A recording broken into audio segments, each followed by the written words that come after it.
That one is good as well. Okay, well, I'll just state for the record then that my name is Michelle Marino, and I am here interviewing William, is it Dwayne Roach? Yes. Yes, okay. And today's date is Tuesday, December 4th, 2018, and we are at his home in Brazil, Indiana. So I'll just start by asking, when and where were you born? I was born in Western Hope, Indiana. Okay. When? 1931. 31. When? What was your... October 21st. October 21st. Okay. What were your parents' names? My dad's name was James Roach. My mother's name was Frances Cash, or Fanny. She's known more by Fanny. And she was born in Harmony, Indiana, which is about a mile from where I'm living now. Yeah, I drove through there on the way in. Yeah. And you said Cash, like C-A-S-H? Yes. Yes, okay. Where is your family from originally, or how did they get to Indiana? Actually, I'm a little bit confused on it, and the reason is simply this. I was orphaned when I was 5 years old, and I was raised in an orphan's home over in Ohio, in London, Ohio. It's out of my home in London, Ohio. It's an excellent place, and that's where I was raised. So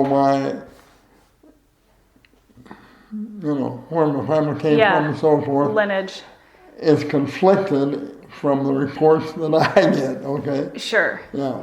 But basically, way back, I don't know which grandparent it was, but it came from Ireland. Ireland? Uh-huh. Okay. And they immigrated, of course. And they stopped up in Rockville, Indiana. And then they came down to Terre Haute, because Terre Haute had a lot of railroads and brick price and that kind of thing. Mm-hmm. Do you remember much about your parents before you went to the orphanage? I was only 5 years old. I remember my dad was killed in an industrial accident. He was working for, I don't know the name, but Public Service Indiana was what it was, electric company. He was an inspector, and he was on one of the river bottom towers, and he was inspecting it, and they turned the electricity on, and they electrocuted him. He hung there for about an hour before they finally got the stuff off. And when he did, of course, he fell, and I don't know the name of the guy, but one guy tried to catch him, and of course he broke both his arms and his legs catching him. But of course he was long dead. Yeah. And what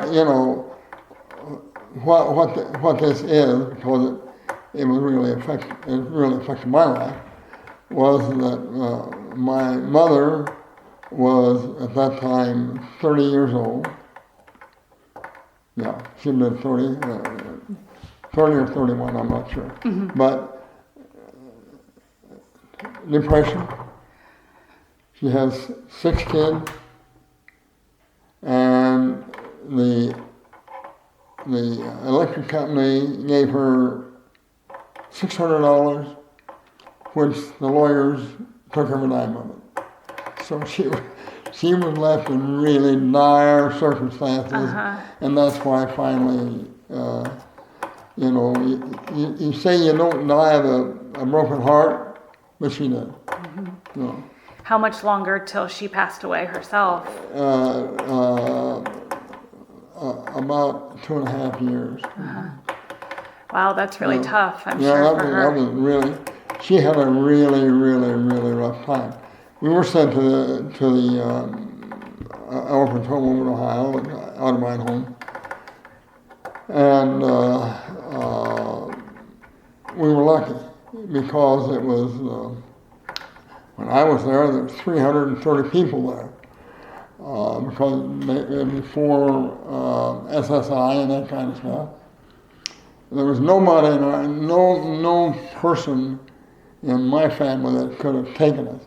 A lot of people wanted to take, one or two of us, and which would have been okay, but there was a depression. People don't today, of course, do not understand how devastating that thing was, but it was devastating. Yeah. Mm-hmm. So you did have some family members that were still around the area. Yeah. But so did all 6 of the siblings go to the same home? No, 4 of us did. 2 of them did not go. One of them went to the CCC Corps? Mm-hmm. Yeah. Mm-hmm. And it saved him from going to jail, literally, and he ended up being very successful as a contractor and so forth. But Bob, that was his name. What was his name? Bob Robert. Mm-hmm. And then Vernon was the oldest. I think he was maybe 16 at the time. Mm-hmm. And so he went to work. Yeah. And then we had a set of twins, Jack and Jean. They and myself and my youngest brother Bert we went to Norman's home. The twins, to add to my mom's problems, the twins had polio when all this was happening, and their legs were affected. Wow. Yeah. So she had a really, really rough way to go. And what I always point out is people say, well, how tough it is to go to an orphan's home, and lots of things were tough. Don't misunderstand it, but lots of things were good. We had meals every day. We had, we got a chance to play. We worked. It was good, pretty well. Were you able to still see your siblings at the home, or were you kind of split up? At first, when we first went in there, we were separated. Mm-hmm. They finally put me back with because I was only 5 and Bert was just a baby, Mm-hmm. And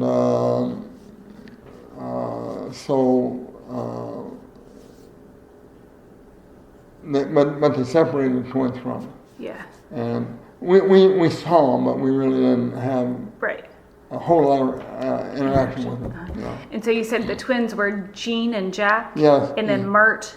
Bert, Albert. Bert, okay, is the younger one, okay.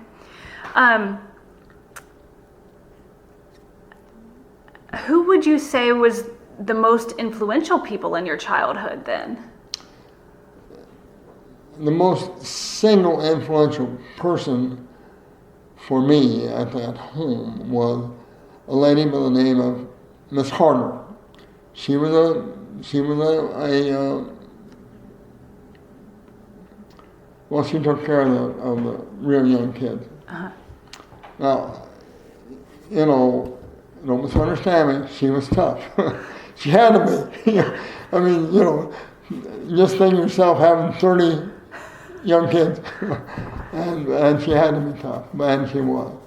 But the kind of thing that she did, which don't misunderstand me, she didn't hesitate to use a strap when she had to, and believe me, we had it coming, But the kind of thing which she did, which really even today sticks in my mind, is everybody had to do the schoolwork before you did anything else. Then you had chores you had to do, and then you got to sit around the radio and listen to the radio. To Jack Armstrong and the Shadow and that kind of stuff. And then she would read to us. And when she would read to us, one of the things that she said, which I always remember this, it makes no difference how wealthy you are. It makes no difference, what your age. If you can pick up a book and read, you can go anywhere, do anything. You can be king, queen, anything. So don't forget your reading. And I never did. And I read, even today, I'm 87 years old, but today, even today, I still read 3 or 4 novels or other kinds of books a week. Wow. Yeah. So she really instilled that lesson at a young age. That was really, and it was good because, of course I went on to college and all that stuff. Wow. Well, growing up, particularly even within the home, did you have any understanding of politics or sort of the... Let me tell you how I got in politics, okay? Okay. My wife is Japanese, and she was a nurse. And she was my nurse when I was in, I got messed up a little bit in Korea, and she was my nurse. But at any rate,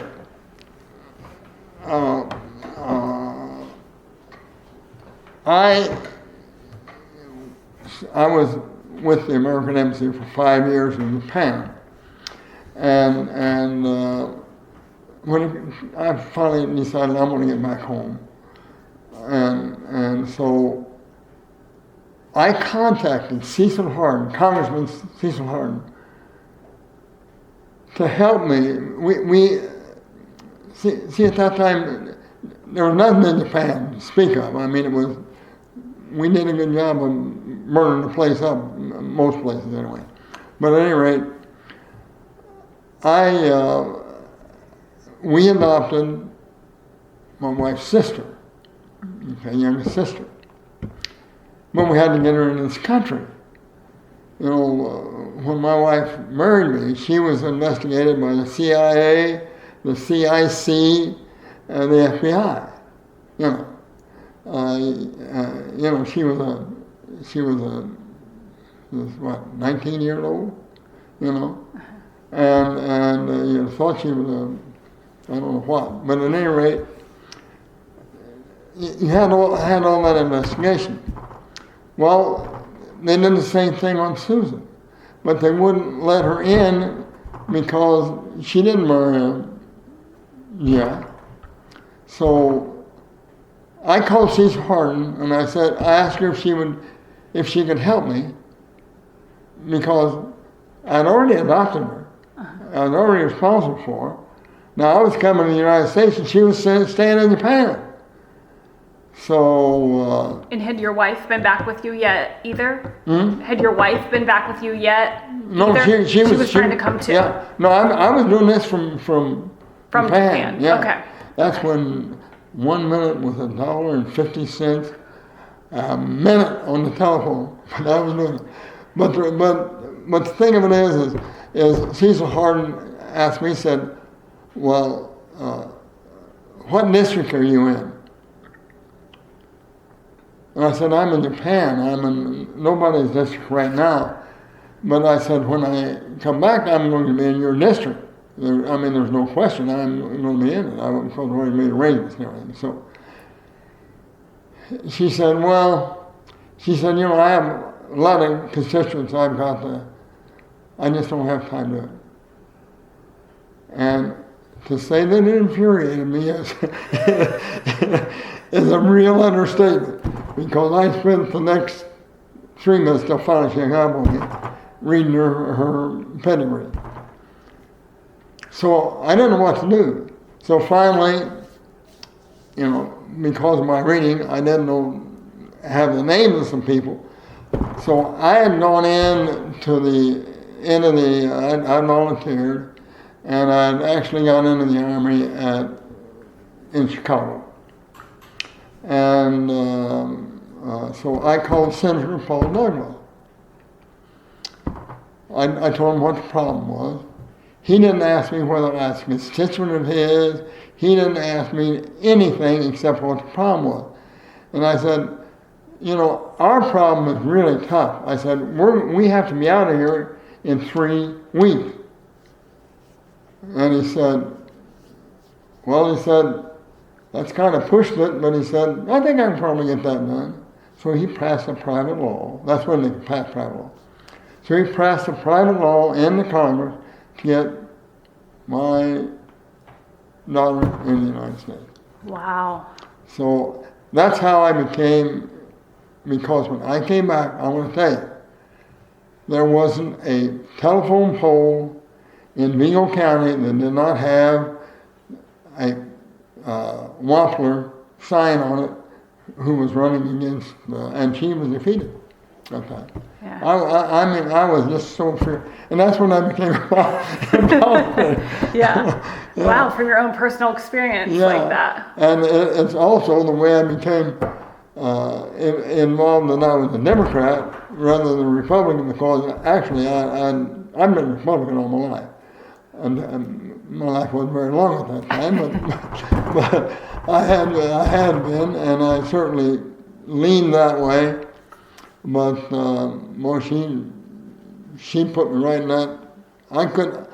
It's even yet. It's hard for me to believe that she would do anybody that way. Yeah. But she did. I'll guarantee you, she did. Wow. Yeah. That's really crazy. Well, I want to come back to your joining the military and other things, but let me get a couple things here on the record too. Mm-hmm. So, did you go to school then in Ohio, like elementary, high school? Yes, all. Okay. The home had a school through the ninth grade. Through the eighth grade. Through the eighth grade. When I was there, they used to have one through high school. My oldest brother, or not my oldest, but Jack and Jean, they went all the way through them. So they had a school there. And then we went into Lebanon High School. Okay. In Ohio, not Indiana. Yeah. So we did all over. Okay. So was that about when did you graduate high school? I have no idea. Okay, I can figure that out. Yeah. So then, well, as a young kid, did you have any sense, I mean, you kind of grew up between Indiana and then in Ohio. Did you have any ties or loyalties to the state of Indiana at that point? Well, see, one thing I'll say about the home is, every year you got 1 week that you can go back to where you're from.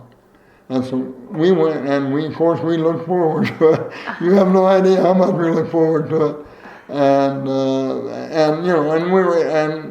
we were able to visit relatives and so on and so forth. So I mean, that was lucky. And so consequently, we had some.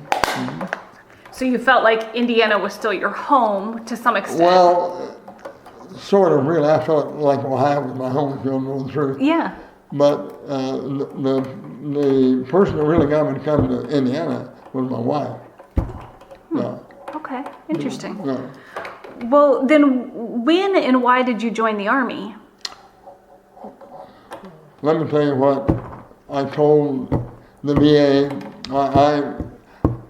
I used to have a pension, and then I got tired of having to going through physicals and all that, and I said, that's what I'm not going to do it. And I was making plenty of money, I didn't need it anyway. So, at any rate, I applied for a pension to be reinstated on a pension. And they turned me down.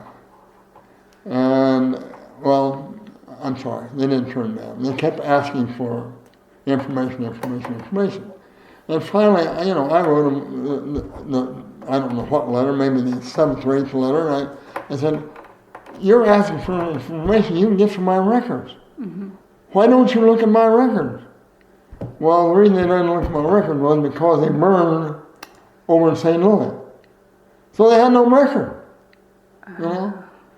They had my discharge, but the discharge only had very limited stuff on it. Sure. So, at any rate, I went through this. This took me almost 3 years. Finally, they asked again. They want to know doctors. Jesus Christ, I don't know that damn doctor. I didn't, he was I can tell you his rank and stuff, but I don't know what, I don't want to name one. But at any rate, I wrote him a letter. I said, I'm going to tell you guys something. This is the last letter I'm going to write you. You can turn me down, you can tell me to go to hell, I don't care what you do. But I want you to understand something.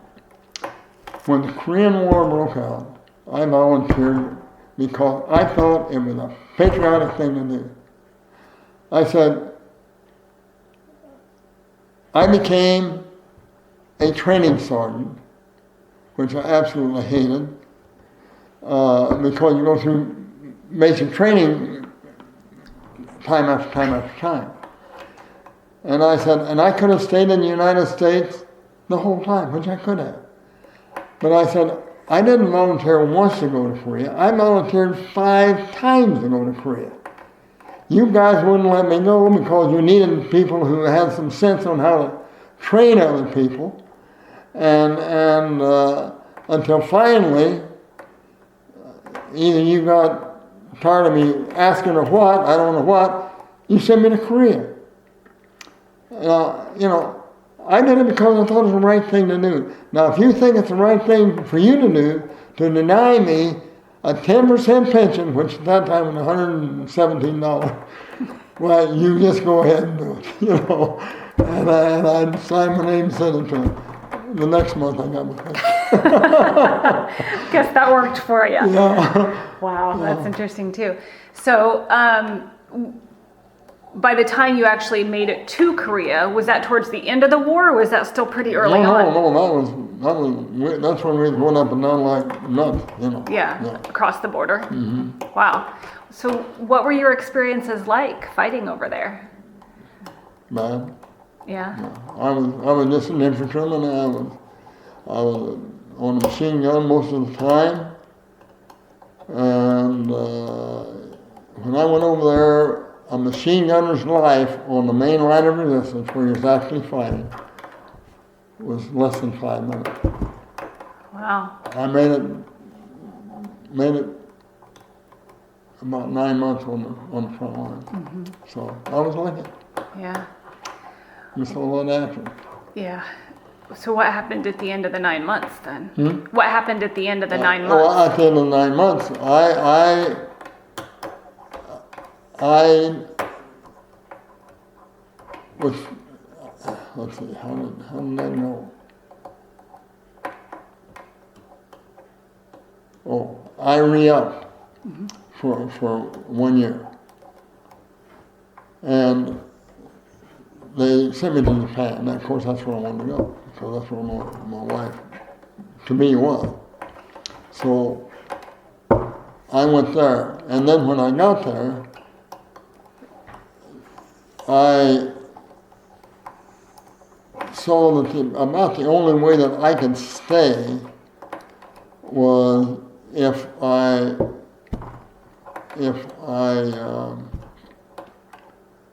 got a job of some kind with the government. So the only way I could get a job with the embassy was to get a discharge. Well, I knew how I could get a discharge.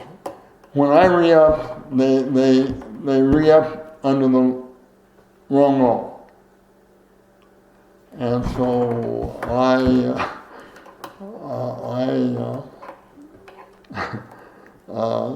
got a discharge, And when I got discharged, I got a job with the embassy. And then when I married my wife, I just made him so mad I couldn't see straight.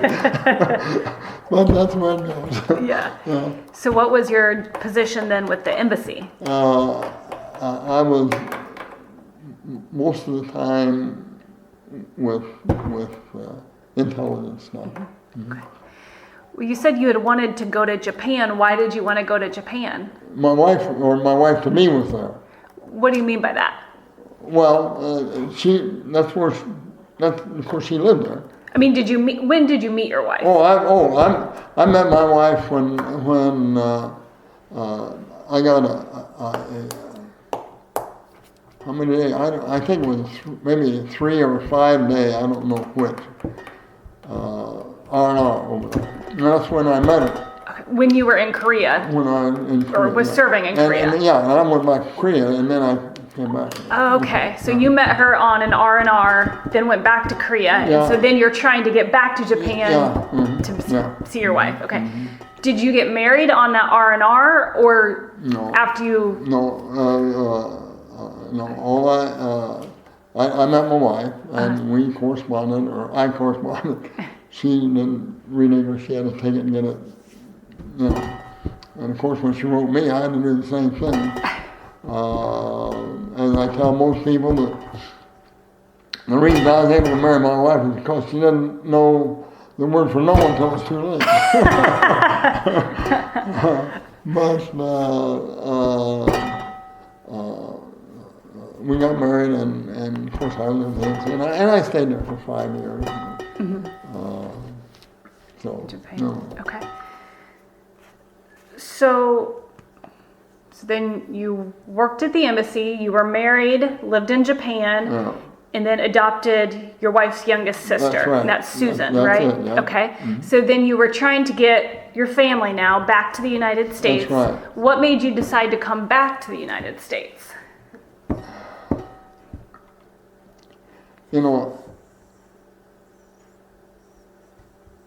I was really involved in sending some of the first troops into the quagmire we had over there in Vietnam, not Vietnam, and what was one before that? Korea. No, there's one in between there. Between Korea and Vietnam? Yeah. Laos. Oh, Right? Okay. Because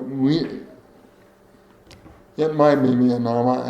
This is hazy to me, but the thing of it is, we were going to send them over, and we didn't know how to do it because, we just didn't know how. So finally, what we did was send by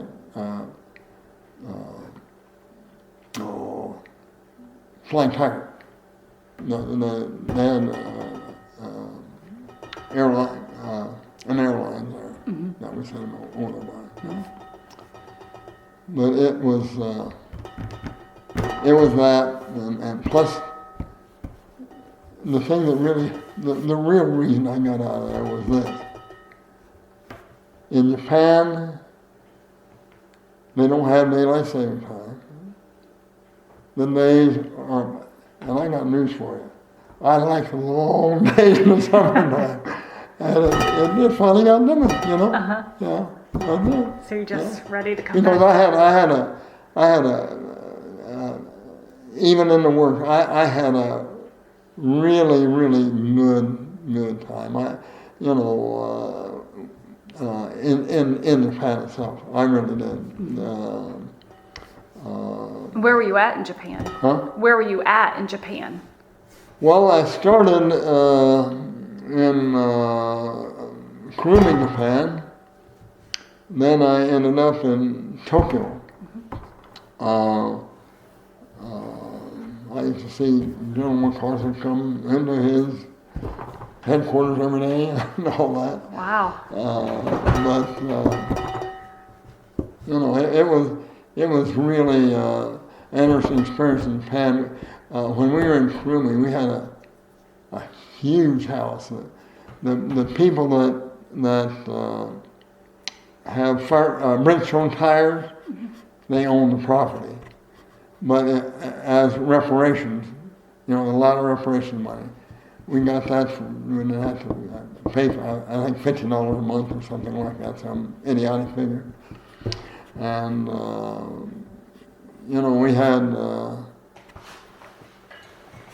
we had a chauffeur, boy to do the lawn and all that kind of, and a maid, and I want to tell you something. I'm not made for that. I am not made for that.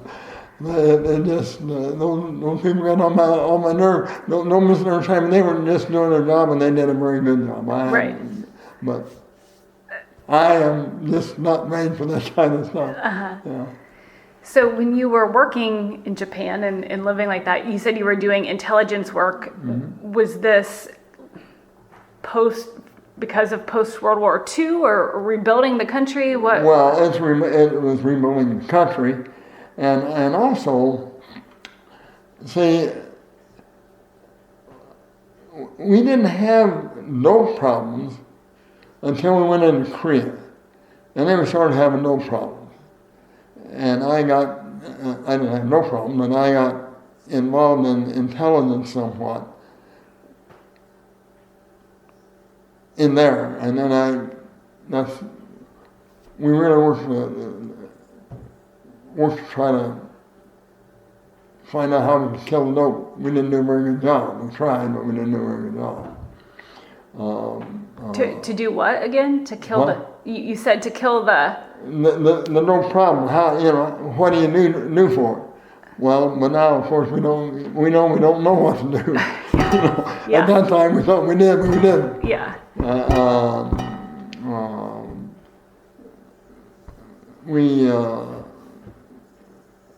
One of the big things, for instance, was that while I was there, while I was in that, they had a currency changeover.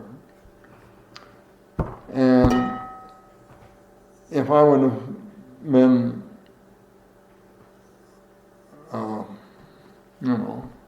less honest as what I am, not that I'm so honest, but, at any rate, if I'd have been different than I am, okay, I could have made hundreds of thousands of dollars easily, because I knew 2 days before they changed the currency. And the black marketeers were begging me to give them script for the, but I didn't do it. Yeah, probably a good thing in the long run. Huh? Probably a good thing in the long run. Oh, yeah, absolutely, yeah, because I go to bed every night and sleep like a log. Yeah, exactly. So how was it then that Ludlow helped get the law passed to bring your wife and daughter back? Mm-hmm. Were there other legal hoops you had to jump through, or did he take care of it, or?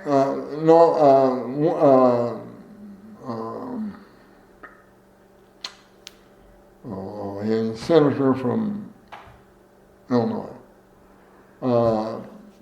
Once I got that law passed, we loaded her up and that was it. Okay. So where did you come back to then? Well, we came back to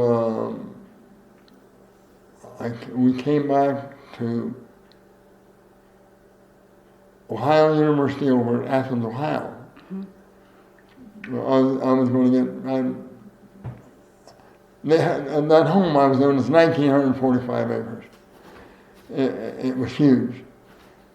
In the summertime, we ride herd on cattle for, and all that kind of stuff. So it was a kid's dream in so many ways, But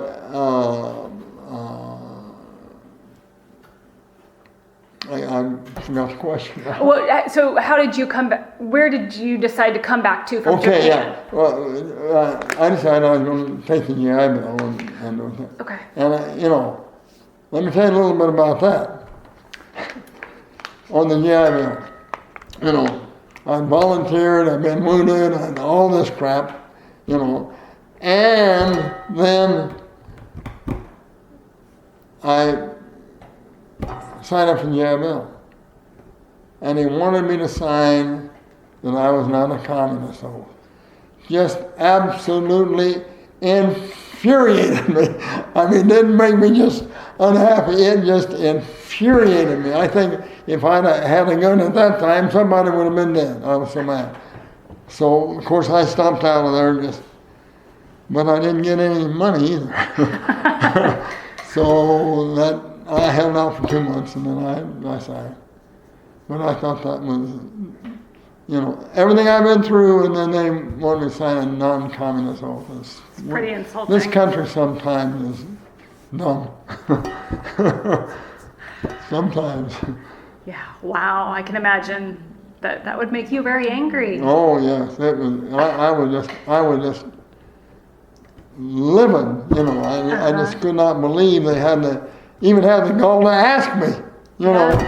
But they're their job too. So. Yeah. So then you said you did sign. So were you able to take classes at Ohio University? Yeah, and then my wife, she wanted to get back to my family because family was really important to her. And so at any rate, then we moved back to West Terre Haute, and I enrolled at Indiana State. I held a job at a funeral home for 3 years,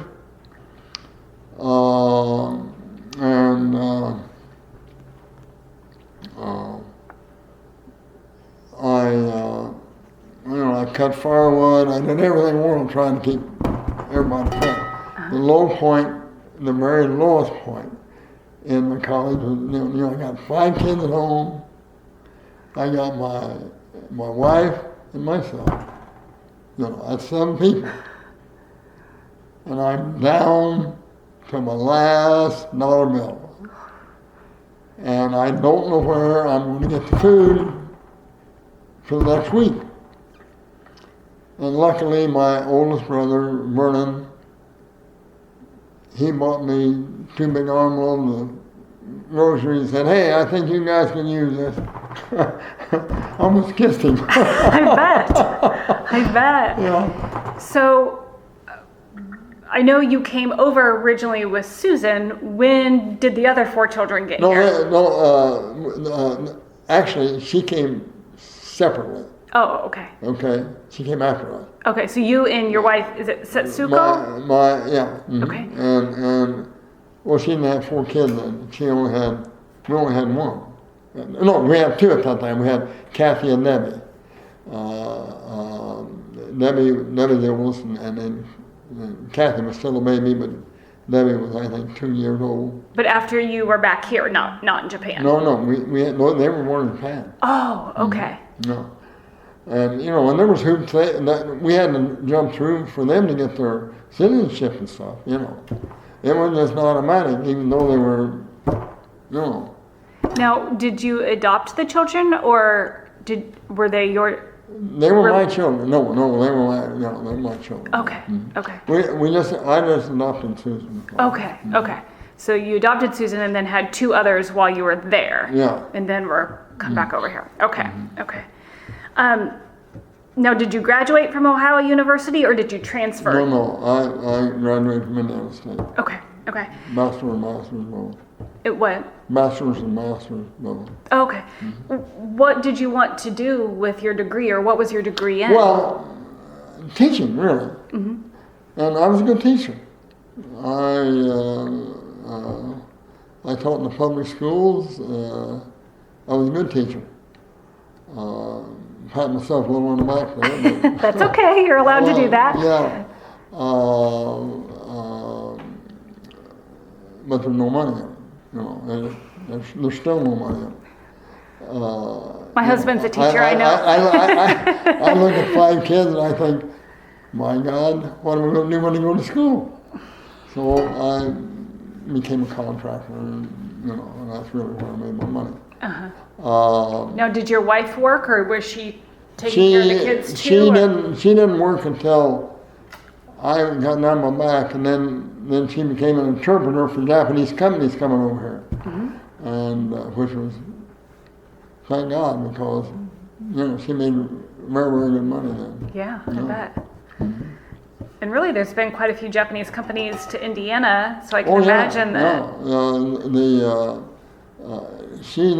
My wife done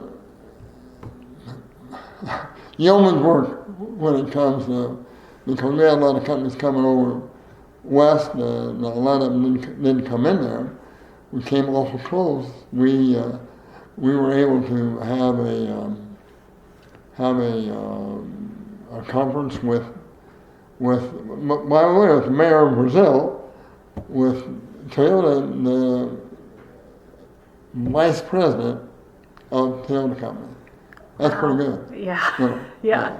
So, but they moved on to Princeton rather than to, you know, their home. So it's pretty big Oh, honor yeah. to. Yeah. Yeah. Okay.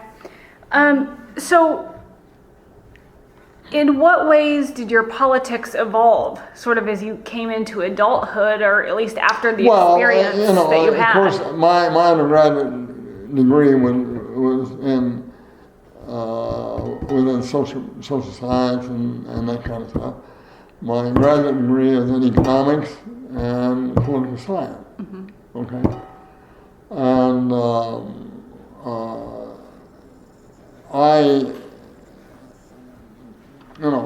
I was working anywhere from 2 to 3 jobs plus going to school. Mm-hmm. So my school, I just went to school and, all right.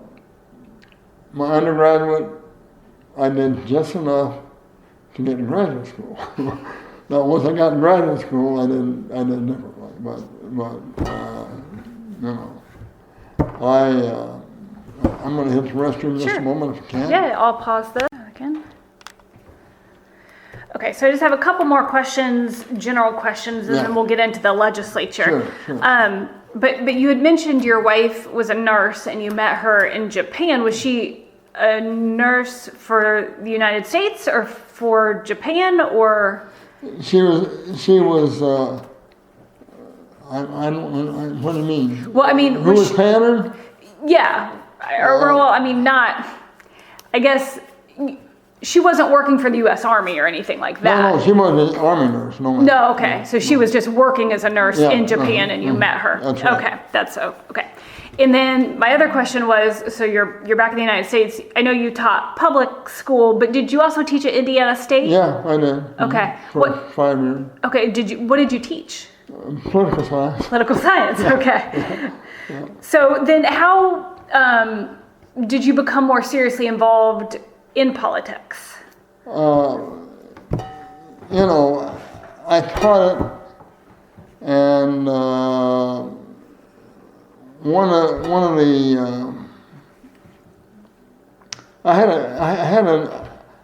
I can't think of the professor name. Mm-hmm. He was only there a couple of years, but he taught about group, getting groups to do things and so forth. And that impressed me. So I thought, and the first thing I ran for was for Congress. U.S. Congress? I ran for U.S. Congress against John Myers, because I know John Myers, and I beat him in Vigo County. I think that's maybe the only county I did beat him. I've come close in some others, but he only beat me by around 6,000 votes. Wow. So it was close, and I spent $3,200. That's pretty. Which is not bad. No. but. And was this in the 60s or 70s? I can look that up. That's okay. I don't remember what it was. Okay. Just as an aside, we used to go to Florida, and we were in a boat going down this canal, and I looked over there and I said, "Well, that's John Myers." And it was. Small world sometimes. Yeah. So he and I always had a good relationship. Of course, we wouldn't have dreamed of doing the kind of jokes that they're doing today. We wouldn't have even dreamed of it, Yeah. And so we always had a good relationship. There you go. Now, you said you kind of leaned Republican, but when you were entering politics, was it as a Democrat? Oh, I was a Democrat, yeah. So after your experience with... See, here's the problem. The area I'm in has never in my lifetime elected a Republican. Now, if I'm going to get elected, I better go with Democrat. And that's what it is. Yeah. Okay. As you started getting into politics, what were key issues or legislation that was important to you, or that you fought against? There are a couple things that I was interested in. One was the coal industry itself. If you go into Vigo County or lots of other counties too, and this one here, the coal industry really screwed up the landscape and did nothing about putting it back together. So that was one of the issues I had. It's almost impossible to get anything through the House to curb that. Mm-hmm. But that was one of the real issues I had.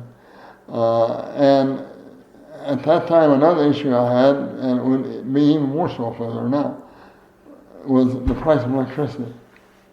Because the laws are written so pro-producer, it is absolutely insane. The consumer has no rights then? Oh, yeah, the consumer, I mean, forget it, you know? Mm-hmm. For instance, at the time, one of the things they used to have on your bill, and this is when coal was almost the only way that you produced it. Sure. They'd have on your bill any increases that the coal cost.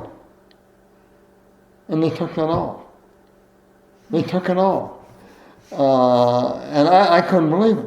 I mean, I couldn't believe that, you know, one of the ways to keep track of them, because, you know, you're just hand in hand. The electric industry was guaranteed 6%. Okay, that's what they want to make. So 6% of $10 is 60 cents. But 6% of $20 is $1.20. You know? Mm-hmm. So why would they even try to really make the coal industry set up? And that was one of my things. Mm-hmm. The guy that finally defeated me was John Gregg, and he was a big coal guy his whole life. So that's where it goes. Yeah. So, did you have any, as you're again getting more into politics, did you have any national political heroes or even state or local that you kind of modeled after? Well, not state at all, but of course I had a great regard for Harry Truman and his outspokenness, you know, and because I tend to be that way too. But I really didn't have somebody up there that I really looked up to. Okay. So what made you decide then to run for state government? Well, I looked at the district very carefully, and I thought I could do it, you know. Well, of course, you know, but I have no, outside of my immediate family, I have no support thing out there because there wasn't any place around the buildings, you know. Mm-hmm. So I had to be very careful what I looked at, and so that's why I did it. Yeah. Wow. Did you emphasize anything specifically in your campaign? I don't think so. No. Okay. Mm-hmm. Now you remember your main opponent from Congress, but do you remember who you ran against early on? I have no idea. No. Okay. What was your first election day like? How did you feel when you found out you won? Well, you know, of course I felt good, but I'm the kind of person that we celebrated ourselves, but I don't celebrate with everybody else. Okay. And it felt good. When I got over there and I learned a few things, there's some drawbacks, but we'll get to that in a minute. Yeah, right. You were in for 11 years, 12 years? Okay. So did your feelings change with each election, or did you campaign differently? No, I did not campaign differently. There's 2 or 3 things on campaign. Okay. One, I refused to spend more money than I got paid in 1 year. All right? I usually ended up getting paid, around $9,000, or $9,500, And that's what I spent on my campaign. If I couldn't get elected there, then the people didn't want me, they wanted somebody that had money. So that's the big thing. Secondly, I almost every time did it out of my own pocket. And that wasn't easy, but I did it, because I had a real aversion to becoming somebody's slave. For example, I went home every night. Now, there was 3 or 4 nights where you had huge snowstorm stuff I couldn't get home, but every night that it was possible to get home, I got home. And people used to ask me, well, why in the world do you do that? Well, the reason is this. I was sent to the legislature to represent the people in Eagle County. I wasn't sent to the legislature to represent Marion County. Marion County got plenty of votes anyway. And so that's why I did it. Yeah. And I did that for 12 years. I did that. That's an hour plus? Yeah. Wow. Yeah. Okay. So that's the way I did it. Other people do it other ways, but that's the way I did it. Okay. Wow.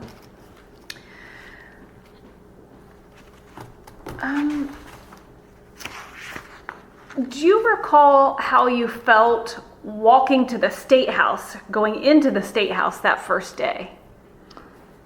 I was properly awed about it, by it.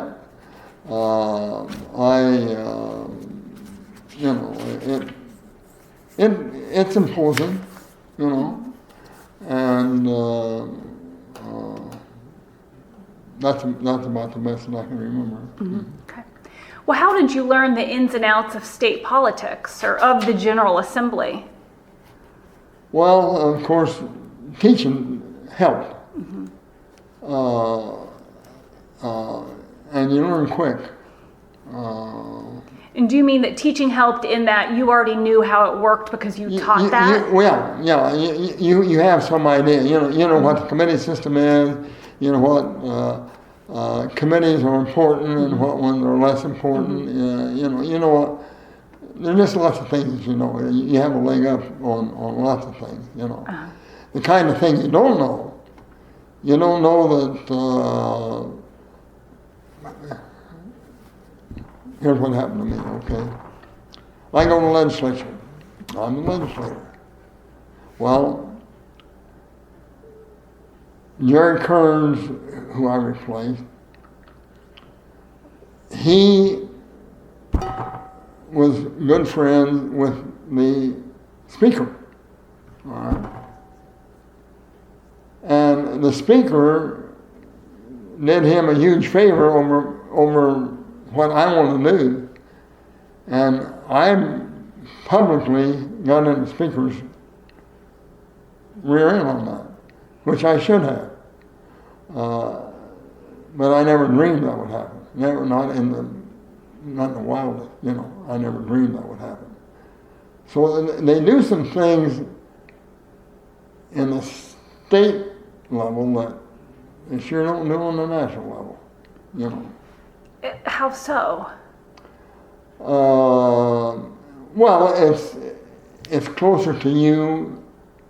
The state level is much closer to you than what the national level. National level, they're operating in some kind of a vacuum somewhere, but it's just much closer. More personal. To the person, yeah, more personal. Okay. So let me understand what you're saying there. So the speaker had ties to Kearns. Kearns, yeah. At Kearns, and so that then affected you because. Yeah, I can't even remember what the bills were. Right. But over a particular issue. Yeah, that's what it was over. Yeah, Kearns wanted one thing, I wanted another thing, and they gave it to Kearns. I see. And then when I went in, because first I was speaker personally first, and then I went to the press and that kind of stuff. Because I didn't understand the use of the press. I didn't do that. I see. I made some of them mad, but that's part of it. Sure. So did you have any political mentors as you were settling into the General Assembly? Is there anyone that showed you the road? Probably the closest to a mentor, and he wasn't much of a mentor really. Now he's a good guy, don't misunderstand me. But would be Lee Klingon. He was a legislator from up north, and we had a real bond. And the bond was there were two people in the end of the legislature that had the combat infantry badge. Lee Klingon from World War II and me from the Korean War. We were the only two. And it was combat infantry badge, which I'm immensely proud of that, because the way you get it is you have to be on the main line of resistance where somebody's shooting you, you're shooting somebody else. And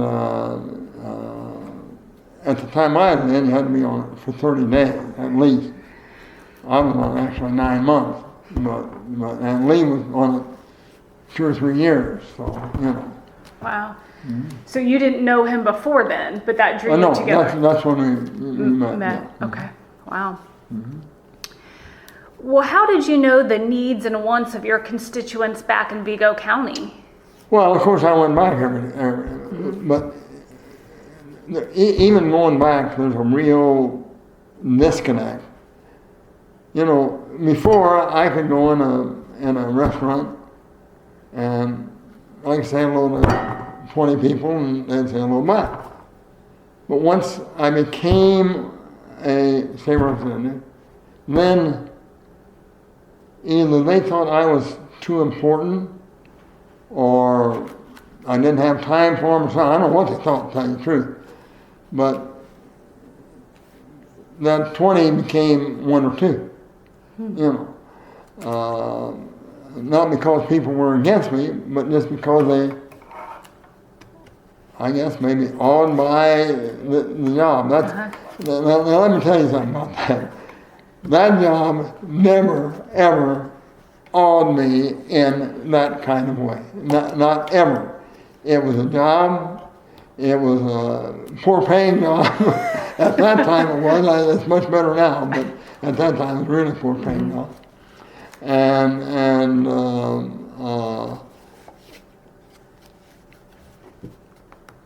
so you got those on, but do you want me to pause it? Yeah, just a minute. All right. Well, you obviously went back to Vigo County every night. Yes. Would you hold like town hall meetings? Yeah, we had that. Yeah. But they're very sparsely. And unfortunately, I'm going to be knocking somebody. Is that all right? What? I'm going to be knocking somebody. I can pause it if you want, or you can, or you don't have to tell me the name. You can just tell me the story. Unfortunately, I was serving with a guy that when he would go to those things, Cracker Barrel and so forth, Cracker Barrel mostly. When he'd go to them, he would tell them exactly what they wanted to hear. You know, you get a question from the audience. Oh, what about Bill 1453? And he'd say, yes, that bill is in committee and we're really moving that and so on. And you know, I know for a fact that the dang old thing was dead. Then they'd ask me, and I'd tell them, hey, it's not going anywhere, it's dead. And we didn't get in personal fights in front of everybody, but we got some real donnybrook outside. Yeah. And what I tried to do when I was there, I tried to tell the truth. Now, people don't want the truth all the time. I'll guarantee you they do not want it. But that's what I tried to do. So did you feel like this person was playing a game? Oh, yeah, he was doing nothing except run for election. And he was no longer than I was. Yeah, okay. Do you remember the first bill that you sponsored or what that process was like? I got the first bill passed, but I can't remember what it was. But you got it passed. Yeah, okay. The first bill of my group going in, I got. Yeah, the freshman season, okay, or session rather. Can you describe the regular interaction amongst House members? Okay. What was it like? My interaction, let's see, I want to try to get this correct. My party identification was weak, okay?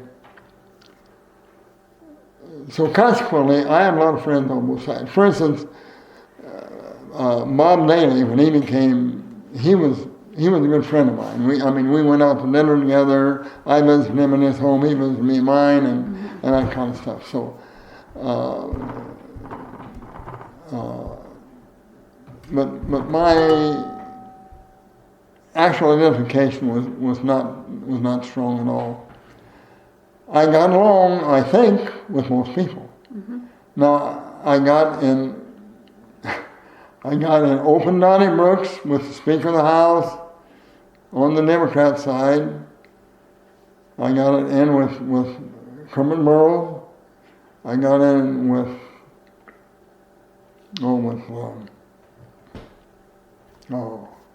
the last one I had when I was there, name escapes me, you know. But basically, you know, the kind of reputation I had was a good one for what I was concerned, that if I told you something, that's the way I was going to go. And if I did tell you something, and if I changed my mind, I really made an effort to get out there and let you know I was going to change my mind, particularly, you know, somebody who was really connected to a bill. Most guys didn't do that. My God, I've seen them just tell one guy to do one, you know. Yeah. Hey, baby, quit. Go, mama. Come on. What were the interactions like between the majority and the minority parties? Because at first the Democrats had control, right? Yeah. And then Republicans did. Yeah. So how do you feel like the two parties interacted?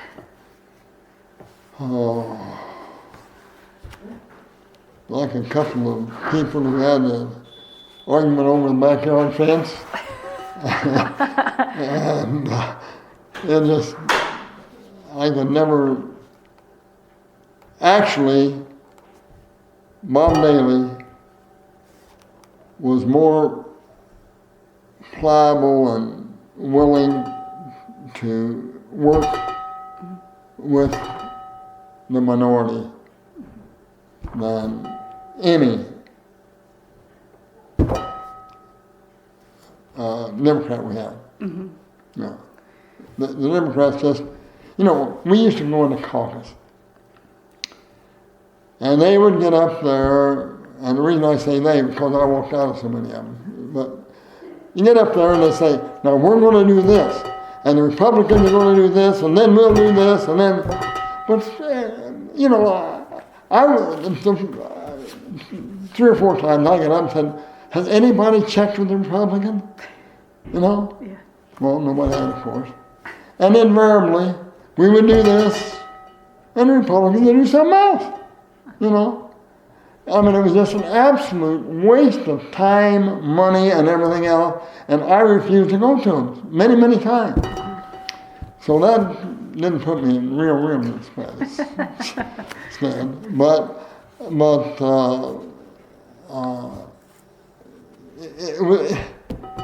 why they would do that, I have no idea. But they spent all kinds of time.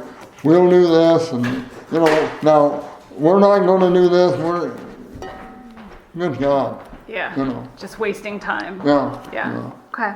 Now I don't want to tell you, I made a real bad mistake. I made. This was with Governor Bowen. You know, now he might have been a nice country doctor, but he was a hell of a tough politician.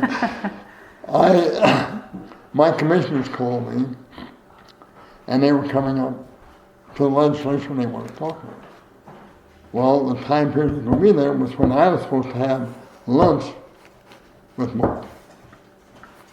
Well, you know, as I've told you, I don't represent Bowen, I represent.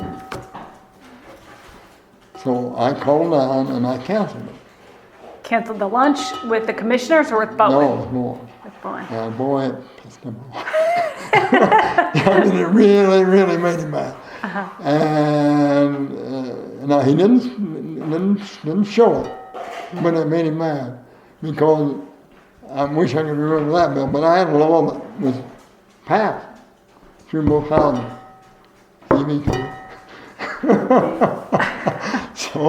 So you do make mistakes. Yeah. That's funny. So wasn't open about it, but you knew he was mad. Oh yeah. Well, I was told flat out by once again I've lost the name, but by one of his real close aides. So I asked him, I said, why in the world? Because this something had to do with Vigo County. It wasn't nothing important to the rest of the state, right. But he told me, he said, hey, next time you have lunch with the governor, go to him. I said, I will. That's funny. Oh, my.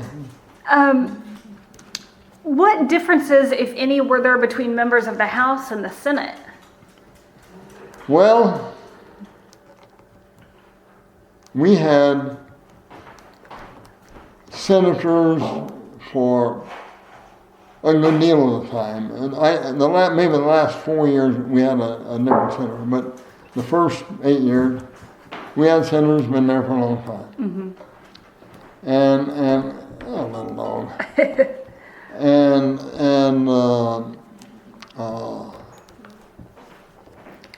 they thought they were God. And they really didn't have much time for members of the House at all. So you felt like there was somewhat of a divide there? As a matter of fact, one of the bills that I got passed, it was strictly once again for Vigo County, but one of the bills I got passed was one that the way that it got passed was that this particular senator, he really kept it. And I waited until it was late, like 9 o'clock at night, and he went to sleep. And Frank O'Bannon, who was President Pro Tem, no, he wasn't either, he wasn't President Pro Tem, but he was in the Senate, and I got up there, and because I already set it up, I waved my hand, and he won't move up with that. Let it through. That's funny. Do you remember what your relationship was like with your seatmates? With who? Oh, my seatmate? Oh, that's fine. Part of the time I had the colored gal that went to, I guess that's not proper anymore, but she went to the Congress. She was mine for a while, and then Marilyn Schultz was for a good while, and she was excellent. She was very good. We didn't see eye to eye on lots of things because she's much more liberal than I am. But we, I always got along real well. See me, no problem.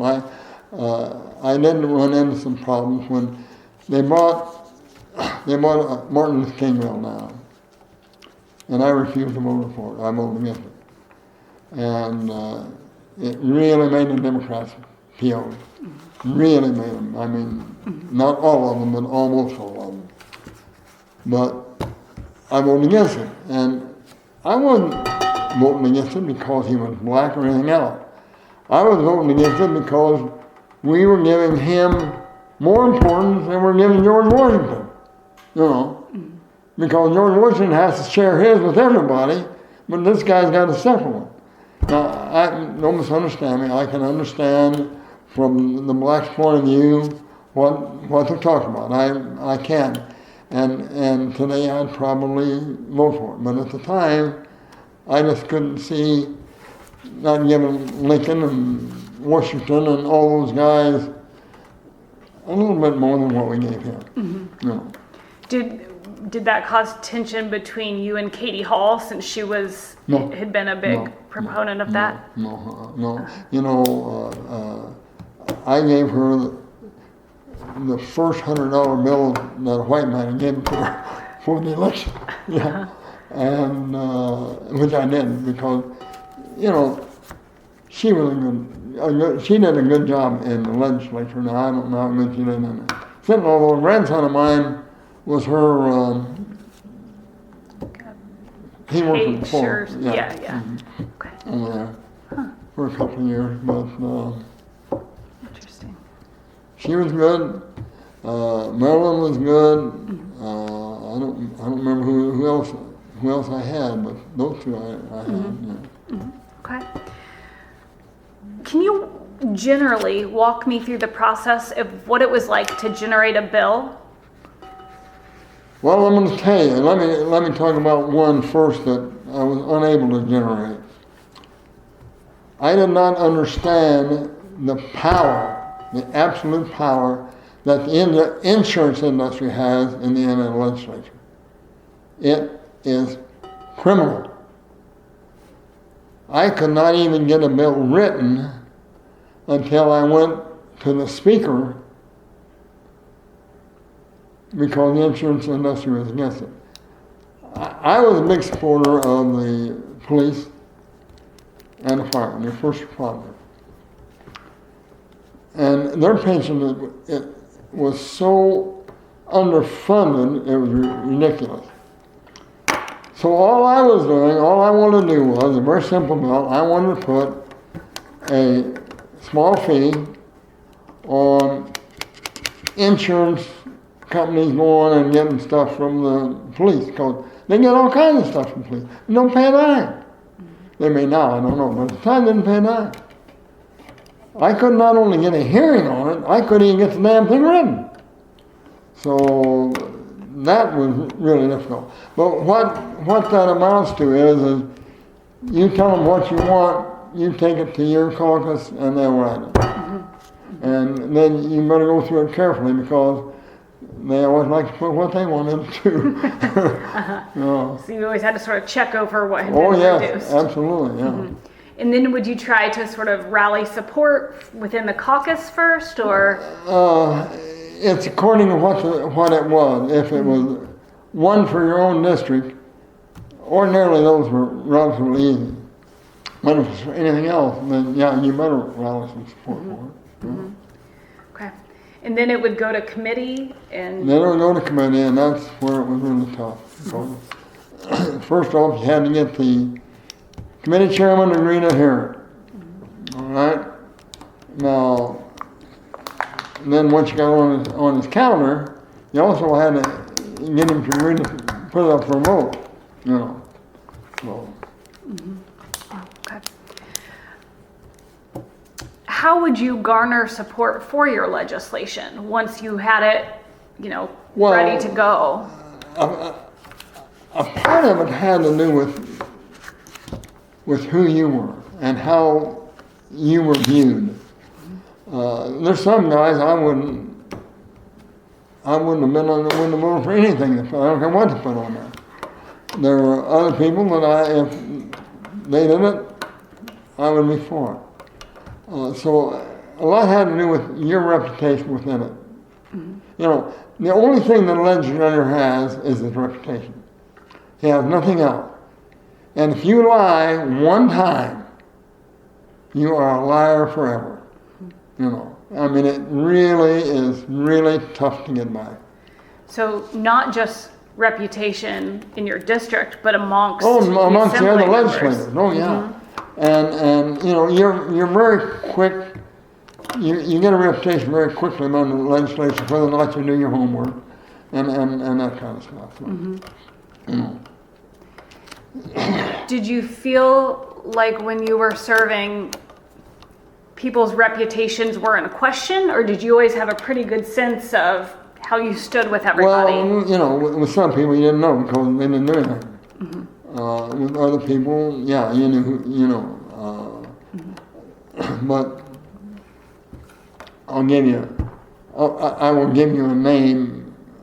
Will that be in the thing though? If I give you a name, can that be deleted? Yeah, I can delete it, or I can pause and you can tell me and then finish the Say story. deleted. Yeah. He never voted unless he checked with his county chairman.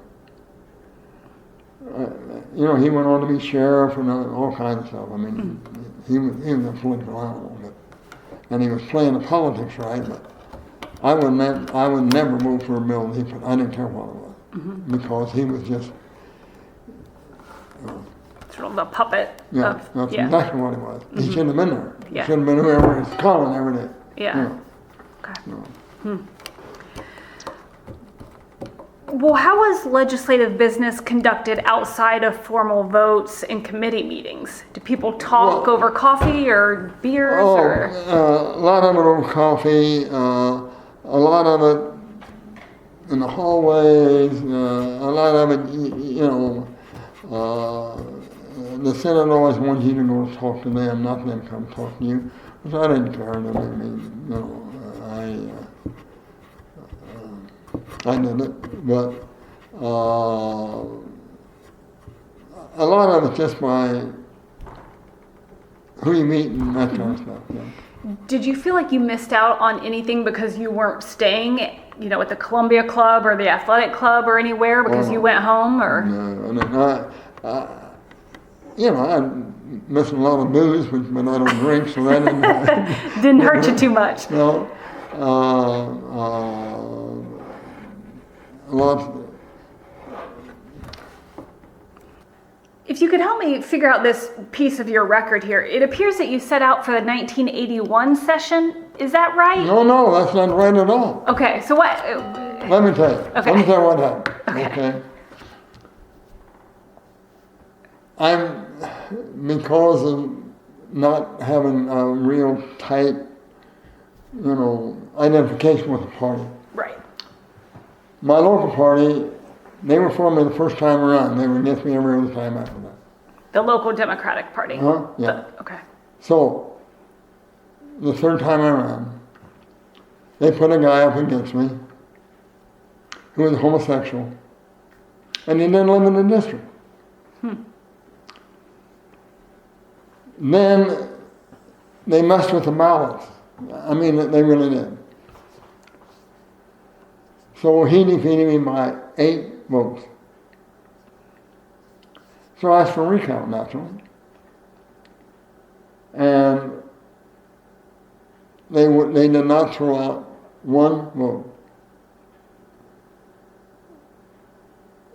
This is when machines had just come in.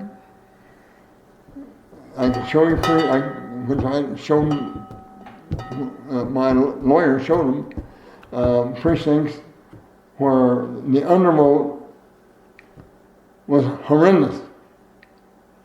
In other words, they'd set the machine. Because they had to do each precinct. But at any rate, so he beat me by votes. He was seated. Well, you know, all the pundits saying, well, there's nothing Roach is done, he's finished and all that, but they don't read. Because if you will read the rules, the legislature decides who will be seated. They don't have to seat the guy that you vote for. Okay, so here's what happened. They had a black guy up in North Lake County? Lake County, who I guess was so obnoxious, it was ridiculous. And the Republicans absolutely wanted him to go down the drain. Well, the thing of it is, if he went down the drain, then they had to seat me too, because the only thing you know was he was not in the district. So they had to seat me, and they did. So because neither of the two guys, Butts, who was in there, they took him out, and I went in. Mm-hmm. So all because of he wasn't living within that district. Yeah, but I just, well, actually it should have been because of what happened, but Judge Bishop guy, he was the guy who took the case. Of course, he was hand in glove with the local party. I was out here in left field somewhere. And but he was defeated the next time around. Served him right. Mm-hmm. So a lot of this was local Democratic conflict. Yeah. Mm-hmm. Wow. Okay. Mm-hmm. So you actually were seated. So you didn't skip a term then, really? I didn't skip a term. No. It was just about the seating. Originally. That's okay. Right. Okay. See, they seated once, but then they unseated him. Okay, got you. So then, did you have problem with the next election, or you're fine again? No, it went alone until January. Yeah. Okay. Well, during your tenure, then, what roles did party leadership play, or what was your relationship like with the Democratic majority leader or the Democrat leader in the House? Oh, in the House. Mike, who is Speaker? Phillips, thanks. She knows better. Glad she's sitting here. Thank you. Yeah. Mike Phillips, at first it wasn't good, but he was charged with a bunch of crap. But he was charged. And so there was a revolt led by Maryland and by Stan Jones that they were going to not make him Speaker. Mm-hmm.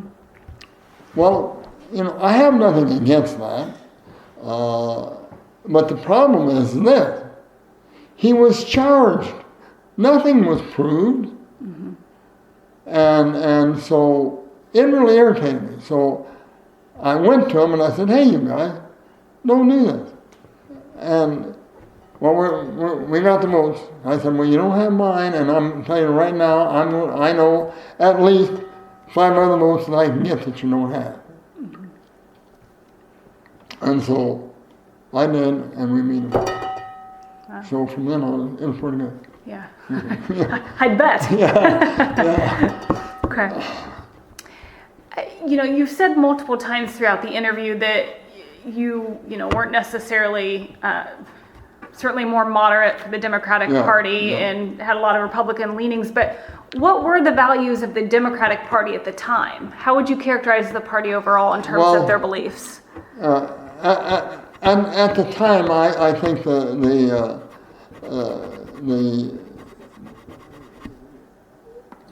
with certain reservations, that the Democrats at that time were still pretty much a party for working people, I think.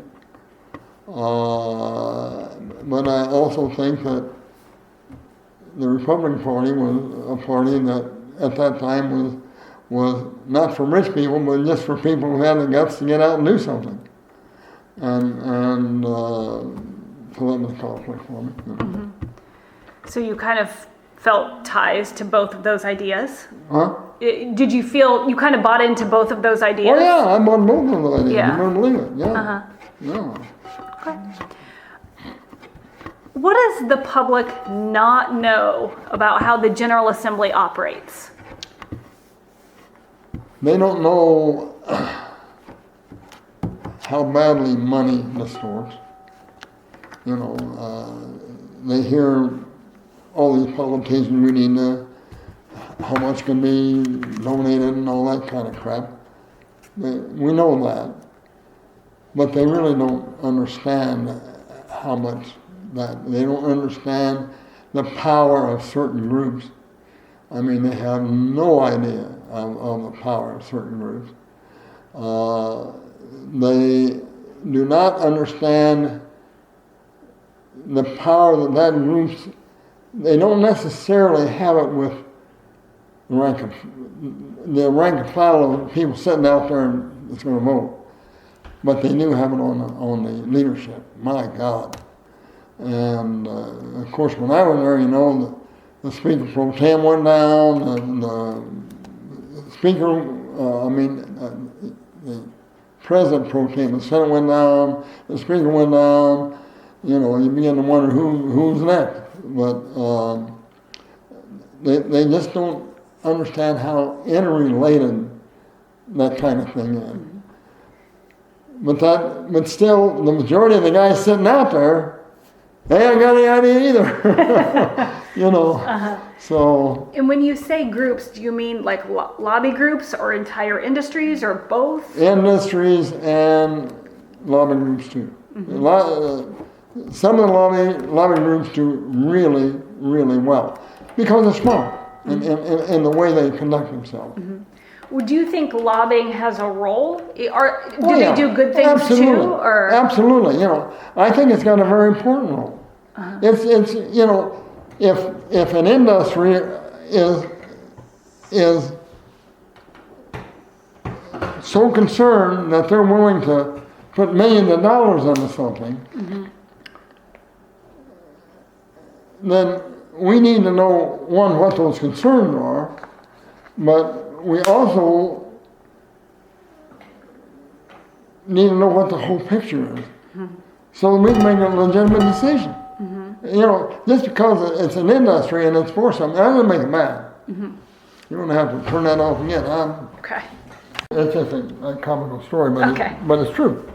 You know, when I went to the legislature, this is my first time, I drove a Mercedes. Mm-hmm. And I parked there. And I can't remember who was Speaker of the House, but he came by. He said, "Is that yours?" I said, "Yes."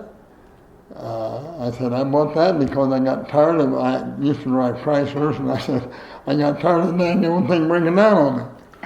And so he said, "Well, you campaigning that?"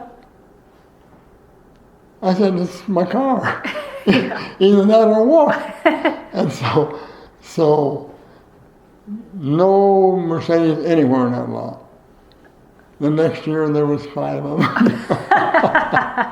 Started a trend. Yeah, they were scared of what the people were going to say. Well, Yeah. That's funny. Well, and by the time you were in the legislature, were you doing contracting work or were you still teaching? No, I was doing contracting work. Contracting work at that point. Okay. Well, how did your legislative service affect your family life? Well, better ask her that. But except when I was campaigning, which I did not like to do. Mm-hmm. Not much. Mm-hmm. one thing which we did, we had huge telephone bills because that was before they had the cheap telephones they have now. But we had huge telephone bills because of doing consistent work. People felt they could call me, even though I didn't represent them. I'd ask where they're from, and they called me from. I tried to help them could. But they felt they could call me because I wasn't a lawyer. A lot of people, you'd be surprised the number of people who would not call the legislator because he was a lawyer. You know, but they would sure call me. But I had huge telephone bills. But outside of that, you know, So would they call the house, or did you have like a separate office? No, they called the house. I called the house, yeah. Now, were your kids still young, or were they out of the house Well, at this point? they were different ages, but Yeah. the thing of it is it caused them some problem, you know. But I don't. If they had a lot of problems, they sure as heck didn't tell me. Yeah. Okay. Yeah. Okay. Maybe we've talked about this a little bit, but what were the most controversial legislative issues during your time serving over the course of the 12 or so years? The most controversial was abortion.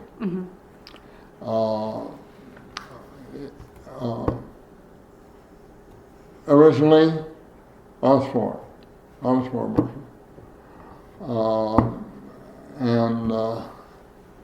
No, originally, yeah, I was for abortion.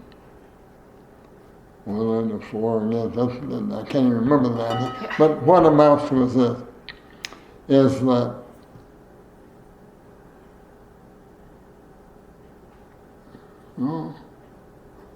at any rate, I changed my vote because a reporter, believe it or not, a lady reporter, I let her write about me over to Indianapolis, and we got talking, and she was originally from Texas or someplace, I can't remember, and she was telling me that she couldn't inherit some land or, you know, that kind of thing. And I said, why? She said, because I'm a woman. I said, you're kidding me. In today's age? I got 3 girls. Now I'm going to go and vote against them? Not as soon as you know. So, you know. That sort of affected how you viewed the situation. Yeah, that was the most controversial thing that we had by leaps and bounds. Yeah.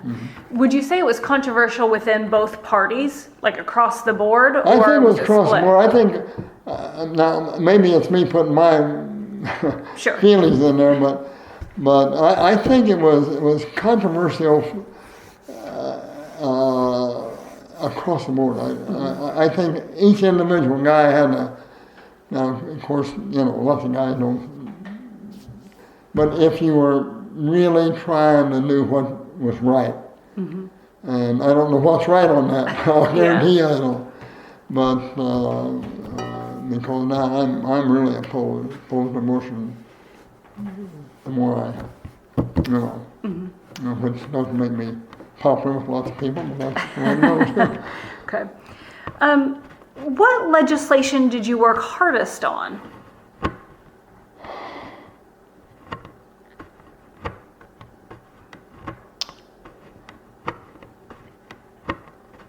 Well, I can't tell you. I honestly can't tell you. I don't know. Okay. Do you recall what do you think is your proudest moment as a legislator? Whether that's just an issue or something you did during your service, or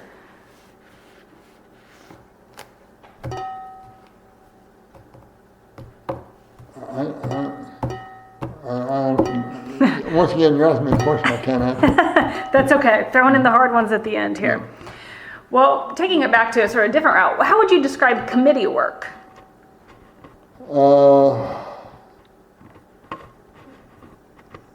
That was probably my weakest point.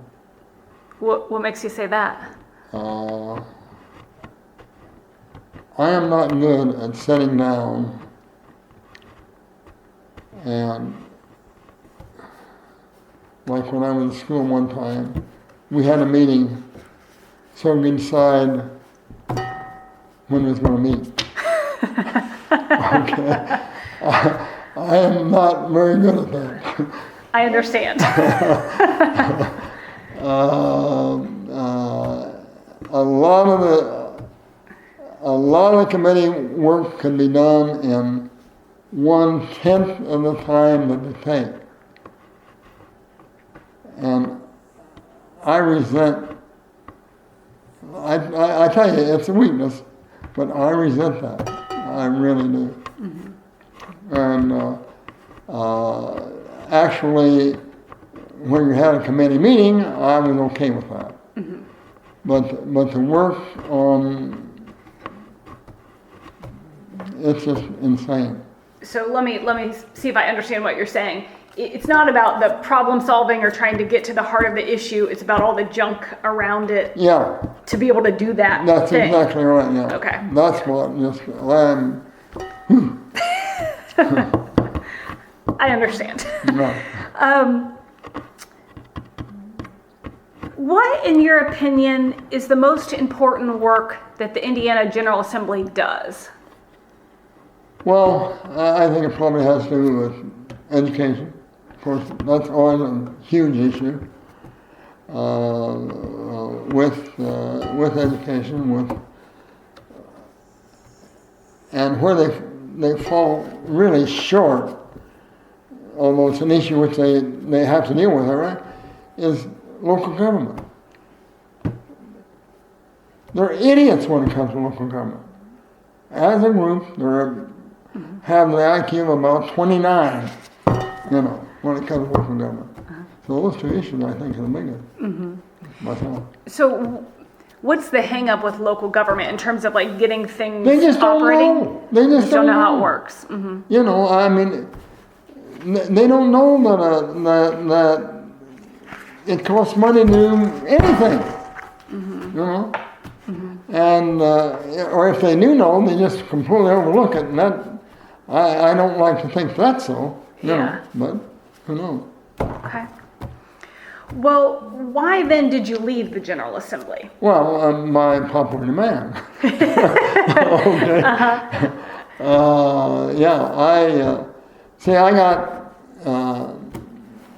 I got embroiled in the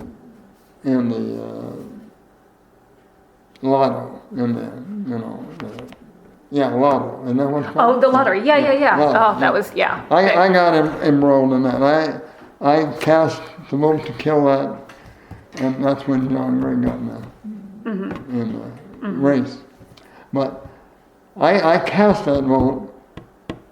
It's not that I'm against it. I mean, I don't care what you do with your money. But what I was against the government taking it and putting it in a general fund rather than, if they put it for education, they put it for police, fire, and pension, they put it lots of places they could have allocated for, but no, they want to go in the general fund. And that's a black hole, So I became embroiled in that. 2 years. And, so it was about the structure of how they wanted to enact that. A good deal of it had to do with structure. And then I also was against the government running it. I don't like that either. So did you feel like it should have been a private organization or something? Yeah, okay. I thought it was private. Yeah. Okay. Interesting. So did you feel like that was one of the key issues then that led to Greg defeating the election? I think that was the issue. It was the issue. Okay. Well, it's more than that. John and I at one time were good friends. We're not talking so much anymore. But John Gray, he has the ability, if he gets your name once, 5 months from now, he sees you again, he can call you your name. Yeah. I can't do that. You know, I'd never been able to. I wish I could. But he's a good campaigner, and he spent over $50,000 of that he declared to my name. You know, Yeah, so that helps. but that don't make any difference. The thing that made me was people were really honked off about that lottery. Yeah. You know, which doesn't say much for them. I don't think. Well, how would you summarize your time as a state legislator? I enjoyed it, but once I was out, I never been back. You know, not that I'm holding anything against anybody. It's Sure. just that, you know, I enjoy my time. I did it. I know what it is, and it's time for somebody else to know. Did you keep working for a while, or when did you retire? Well, I didn't retire until I was maybe 82 or 3. Oh, okay. Yeah. No. And still doing contracting work Yeah, the whole time. yeah, work and other things. Yeah. Yeah. Okay. See, we bought my wife and I bought a tofu plant in the Terre Haute, all Japanese money, and it only lasted about 2.5 years, but you know, that wasn't our fault. Yeah. One thing I do want to say about Yeah. this with Bob Orr. We used to go to Japan at least once every year, and sometimes 2 and 3 times a year. But we were going to Japan, and Bob Orr found out who it was, and he was going to Japan, so he wanted to meet us in Kyoto. Kyoto is the cultural capital of Japan, and no bombing there or nothing, you know, during World War II. But at any rate, I said, okay, I would meet there. Well, Bob Orr in World War II had been stationed in Kyoto, so he had a lot of fond memories of there. So we make arrangements when we're going to meet and all that kind of stuff, and so he said, you know, the night we're there, we're going to go to a geisha house. I said, that's fine, because we're going to have dinner. And I thought, oh, good God. And he said, I'll pick up the tab. I said, yahoo! And I didn't say yeah, but I said to myself. And then I said, since you're going to get dinner, I said, I'll get lunch. Well, the lunch was probably $100. The dinner was probably $2,000. Whoa! And Bob had to put it on his credit card. I think you got the better end of the bargain That's there. exactly right. Yeah, he didn't realize what prices were. Yeah, that's funny. Well, maybe other than that, what's your favorite story or anecdote during your time in the General Assembly? Oh, I don't know. That had lots of funny things that went on. Nothing particularly sticks out for me.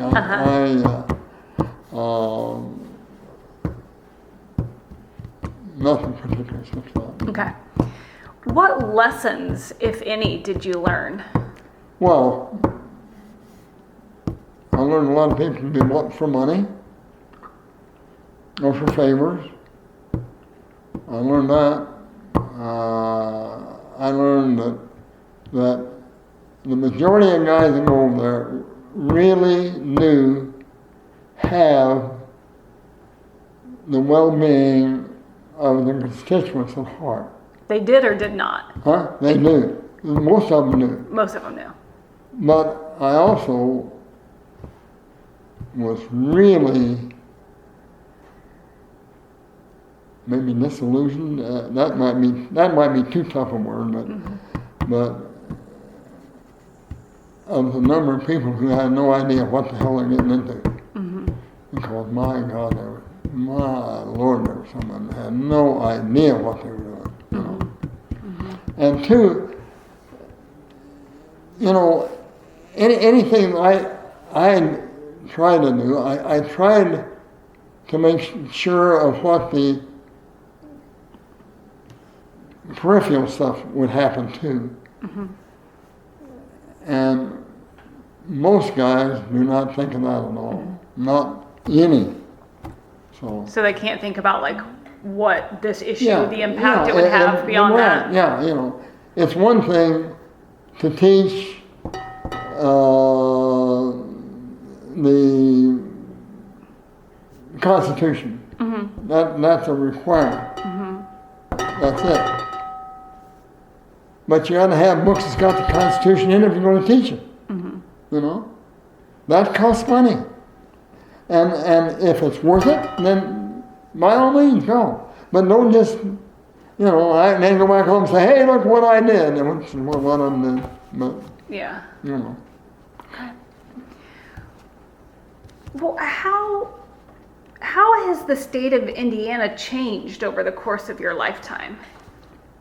Well, the state of Indiana has changed dramatically, I think, in that the cost of local government has become so expensive that, now I'm looking at it from a retiree viewpoint, that it becomes harder and harder for people of moderate means to stay in their own home. Mm-hmm. They are forcing all kinds of people to go into government housing and that kind of stuff. Mm-hmm. And I'm just so opposed to that I can't really stand it.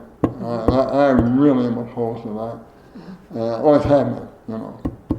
To government housing in general, or for forcing people out of their homes because they can't afford to stay there? They can't afford to tax it. Yeah. You know. Yeah. Just, there's lots of reasons we moved here. The big reason is because she had to have a place in case I died that she could take care of, and you know, and herself. So, but my taxes here are 1/2 what they were in Lincoln County. Wow. I mean, it's, you know, yeah. My taxes $800 something bucks is all. Yeah. You know. Yeah. So that. So. Wow. And besides that, everything you knew in Reno County, you got to pay for. Mm-hmm. Here, the last thing you do, you don't have to. Mm. So that sort of bloated local state. I mean, I got, no misunderstanding, I've got kids that live here too. I'm not saying that. But the big thing, really, from a dollar cents point of view, is because of the cost of local government. It's become so costly. And the state government is, on this property tax thing, the way they're doing that, man, they ought to have really good salaries and everything else for state employees, I'll tell you. Mm-hmm. And I know they don't. Yeah. You know. Yeah. I know you said you sort of moved on when you were done with the General Assembly, but just in sort of being a citizen of the state too, how would you say the General Assembly has changed over time? Well, unfortunately, when I left, I haven't really kept track. The General Assembly has learned to take care of themselves much better than they did when I was there. Because when I was there, I'm one of the guys that every time they voted for a raise, I voted for it. The majority of guys did, you know. Why they wanted to protect $9,000 a year, I'm not quite sure, you know. Surely they made more money than that. But so you said you did vote for a raise, or you did not? I did every time, because I mean, I was over there. Prime time for me to get contracts, which I couldn't get. Yeah. But for $9,000, you know, and I wasn't one of those guys that went over there every day for per diem, and I kept that I was one of the very lowest that they had on per diem. You know, that guy like Jim Johnson, my God, he pulled down $30,000 a year almost out of that. Mm-hmm. So. So you feel like that's different today than it used to be? Oh yeah, it's much different today. Mm-hmm. Much different. Okay. Well, what, if any, enduring qualities do Hoosiers have or hold dear? What about the people of Indiana? Hoosiers, basically, they still got feet on the ground. It's not out there, never land. And it's like, I don't know whether you're Republican, Democrat, don't care. But it's not like these crazy Democrats that they got. I mean, I was a registered Democrat until, because they left me. I mean, they totally left me, and, talk about $15 an hour. $15 an hour is worth it if you're worth it. Mm-hmm. But a lot of people are not worth it. And a person is just learning is not worth it. I'm sorry, but they're not, mm-hmm. That's not the worst of some of the other crap that we're talking about. Mm-hmm. But Hoosiers, they've got a pretty good sense of, they still have a sense of, hey, I got a problem, I'll take care of it myself first. Mm-hmm. And as long as they got that, they're going to be okay. Once that's lost, they got a big problem. Mm-hmm. And of course, unfortunately, the bigger the city is, the worse that becomes. Yeah. Okay. Well, we went through a lot of questions there. Oh, yeah, you did. You're good, I'll tell you. So, well, thank you. I feel like we've covered a lot of topics. Is there anything we haven't talked about or anything I haven't asked that you would want to share? Not that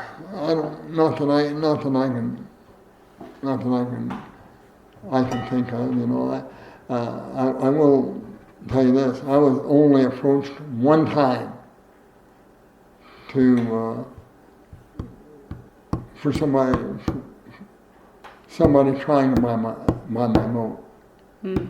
And the way I handled it, everybody handled it their own way, was I said, no, are you finished? And he said, finished. I said, well, let me put it to you this way. You make the choice of what I should do. Should I go to the police and tell them that you tried to bribe me with a new car for a vote on a bank bill? Or should I vote against the bank bill? He said, vote against the bank bill? And was this the bill where wasn't it Indiana prevented outside banks from